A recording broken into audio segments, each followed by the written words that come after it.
मित्रांनो, रात्रीचे 9:30 वाजले. आता सगळे शेतकरी आपल्या शेताकडे जातील. याचं कारण आहे की आम्हा शेतकऱ्यांना लाईट रात्रीची दिलेली आहे.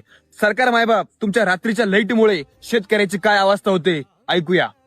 एक गरीब कुटुंब आहे आणि गरीब कुटुंबामधला बाप शेताकडे निघतो रात्री पाणी भरण्यासाठी आणि त्याचा मुलगा त्याच्या मागे लागतो की बाबा मला सुद्धा शेतामध्ये यायचंय बाबा.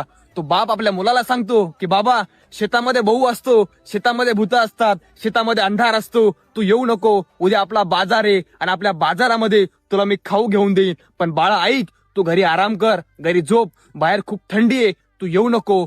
तो ऐकतो. तो मुलगा असं ऐकल्याच्या नंतर तो शेतकरी आपल्या शेताकडे निघतो आणि शेतामध्ये गेल्याच्या नंतर शेतामध्ये गव्हाला पाणी भरणं चालू असतं आणि गव्हाला पाणी भरणं चालू असल्याच्या मधामध्ये लाईट जाते. त्या शेतकऱ्याला वाटतं आपण थोडा वेळ आराम करूया. तो शेतकरी जमिनीवरती शरीर टाकतो. थोडा आराम करण्याच्या नादाने थोडा आराम करूया या हेतूनं थोडा आराम करतो, जमिनीवरती पडतो आणि निद्रिस्त त्याला झोप लागते. झोपेमध्ये एक सर्प येतो आणि त्याला सर्पदंश करतो. सर्पदंश केल्याच्या नंतर त्या शेतकऱ्याला जाग येते. आसपास कुणीच नसतं, कडाक्याची थंडी पडलेली असते. तो शेतकरी मोठमोठ्याने आरडू लागतो पण आसपास कुणीच नसतं.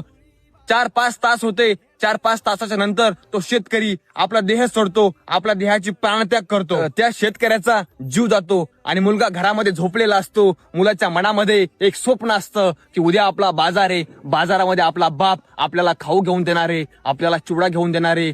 त्याच घरासमोर त्या शेतकऱ्याचं, त्या शेतकरी बापाचं प्रेत येतं. तो मुलगा उठून बाहेर येतो, बघतो तर काय आपल्या बापाचं प्रेत यात्रा घरासमोर सजलेली असते. त्याला कळत सुद्धा नाही की जगामध्ये आपला बाप नाहीये. एक शेजारचा काका त्याला बोलतो की तुझे वडील अशा निद्रिस्त अवस्थेमध्ये निद्रिस्त झालेले आहे की त्या अवस्थेमधून कोणीच वापस येत नाहीये.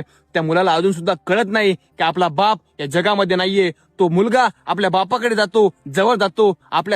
आपल्या सजलेल्या बापाच्या प्रेताकडे तो जवळ गेल्याच्या नंतर आपल्या बापाला उठवतो, आपल्या बापाला विनंती करतो की बाबा उठा, बाबा तुम्ही मला बोलले होते आज आपला बाजार आहे बाबा. बाबा तुम्ही मला खाऊ घेऊन देणार होते ना बाबा. बाबा तुम्ही मला चिवडा घेऊन देणार होते ना बाबा. बाबा ऐका ना बाबा, मला खाऊ नकोय बाबा, मला चिवडा पण नकोय बाबा, मला काहीच नकोय बाबा.